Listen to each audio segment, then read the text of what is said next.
Time to get this table saw show on the road. This is going to be interesting.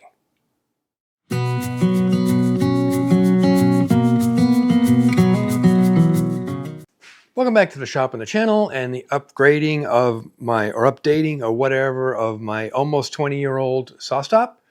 I'm upgrading it from the CB cartridge system to the ICS cartridge system. They're not interchangeable. I got a quick time lapse of me uncorking it and getting out of the way so we can actually access the saw to do the things and take the bolt out, take it apart. Keep in mind that was one of my sport cams and it's not the I tried to fix it in post, but what the hell? It is what it is. So anyway, let's watch that and we'll get on with the job.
And there you go.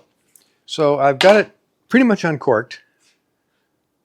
Interestingly enough, I did find there is a video on SawStop's website for just this process.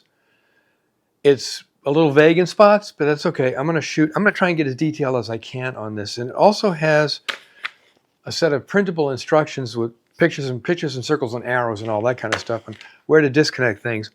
One thing I did find was interesting is they don't recommend taking apart the rails and the tops and the wings. What they recommend is to disconnect it from the saw box.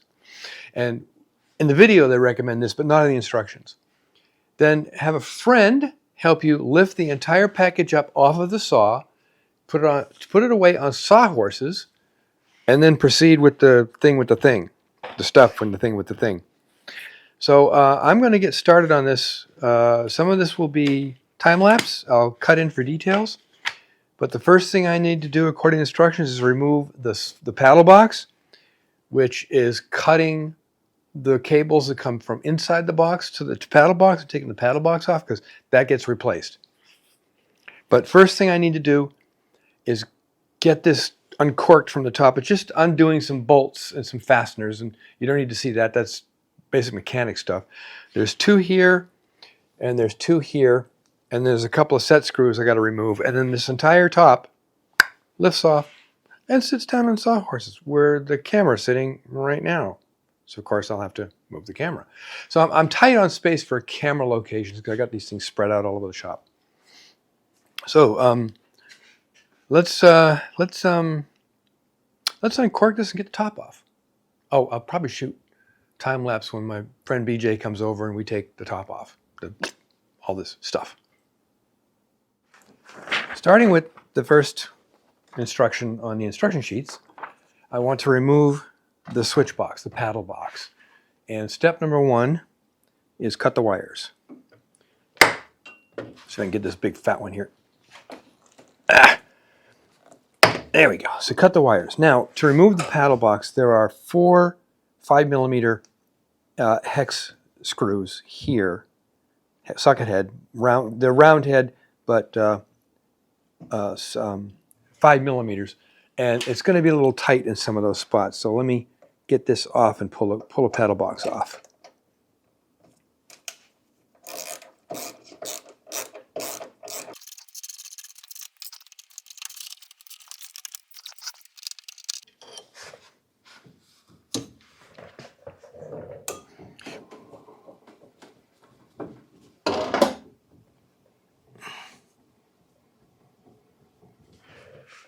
I should have thought of that earlier.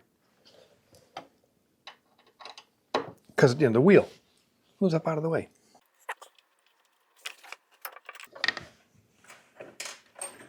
And there it is. This paddle box is going to be replaced. And in my previous video, I had mentioned I was really wondering where the Molex connector and the DB9 plug go, and that's underneath here. The Molex connector and the DB9 plug go inside. You take the new box apart this way, basically this way, and you plug it all in and you put it all back together again while it's in place. So that's got the box off. This goes away. Maybe I'll just keep it as a souvenir. Now I got to get 4 bolts. No, actually I got to get the adjustment screws, which are in the back.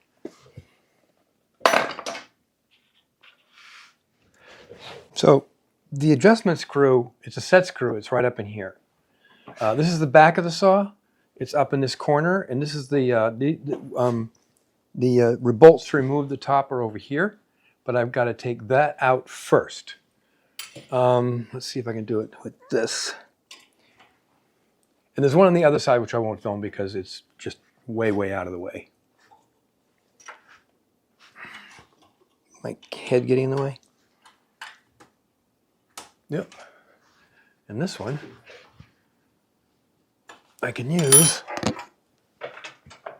the 5mm and the extension.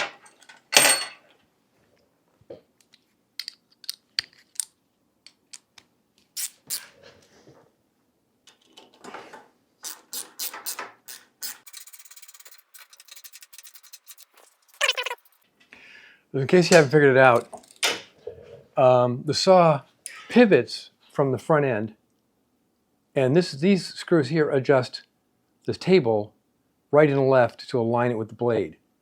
And there's a pivot point. Be very careful when we're putting all this back together again. Take a third person to make sure we align the pivot point that's up front there, up there, into the socket that it goes into. I don't want to break the pin off, if you know what I mean. You'll see more what I mean about that when we get it apart, and I can show you those parts. So let me get the other one off, and then we'll work on these puppies right here.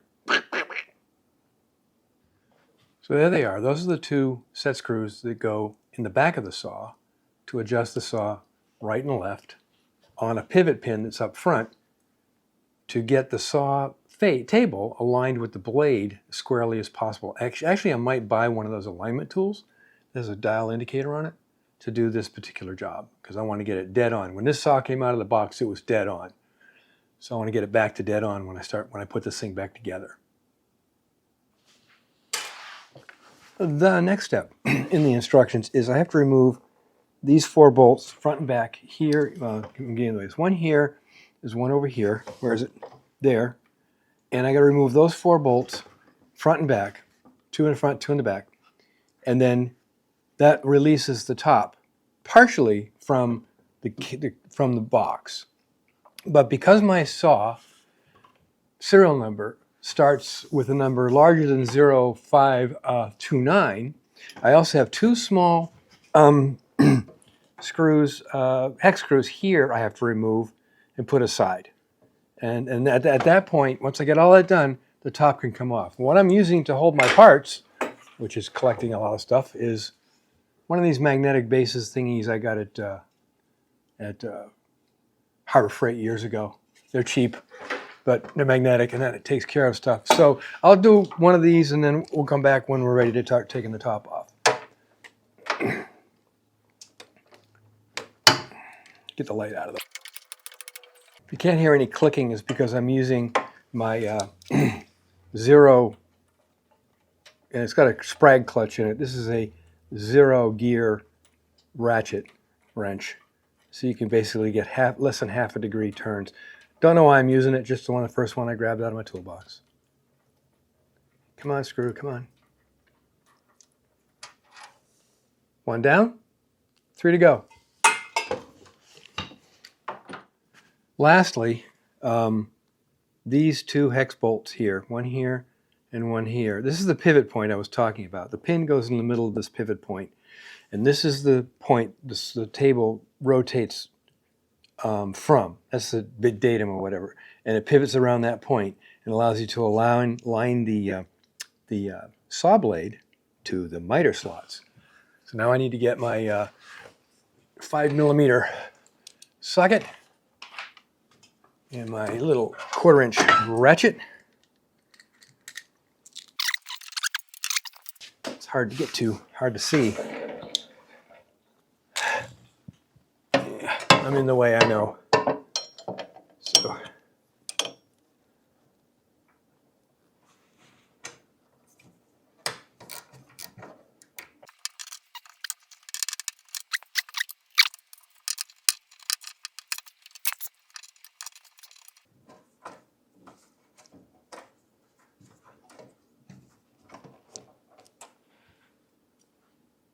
Ball end hex key, oops, ball end hex key for the win. Okay, that's it. The top should now come off. Just to let you know that I'm not kidding, this is the end where I have my router table. Lifts up nicely. When I come back to this end, it's weighted a little bit in that direction. Tips nicely. So this whole thing can lift off now, and I can move it over here. So I have to set up the sawhorses over here, get my neighbor to come over to help. And in the next segment, I will have this off, and we'll start digging into the innards. But I got to clean it first because it's a mess. Oh, and of course, while I'm in here, I can do my annual lubrication service on all of the ups and downs and turns and rounds and cranky things to make sure all they are cleaned and lubricated and ready for the next year or so's worth of work. So I'm getting there. We're working on it.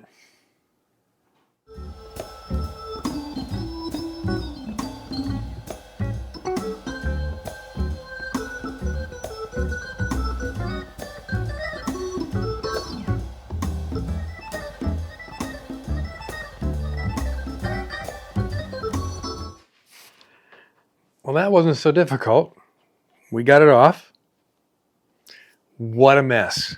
My goodness. And I thought I was keeping the inside of this thing relatively clean. No.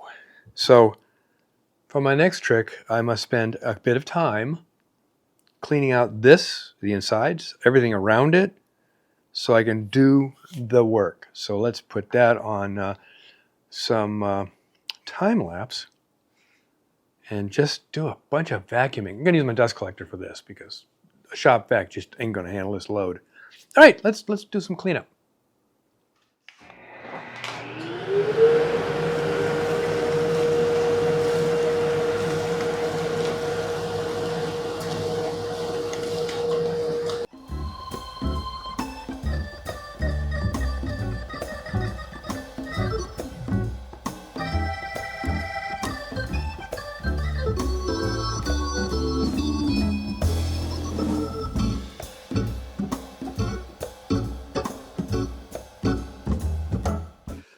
Well, it's pretty much all cleaned out as necessary, so I can get to all the parts and everything.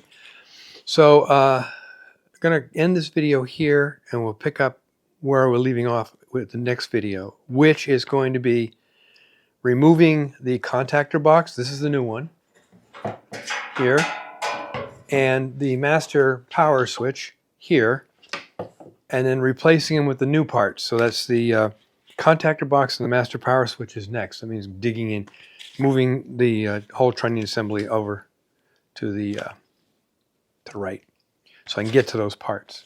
And if I had an earlier saw, the 05 whatever it is, 0528 saw, and lower for the first 4 digits in the serial number, this would be a different contactor box, and they would have to have sent me a different one. But I am above that serial number, so all the parts are going to work absolutely fine. Besides, the guy, when I was talking to him on the phone, he clarified my number and found my saw in the inventory system and knew exactly what they needed to send me.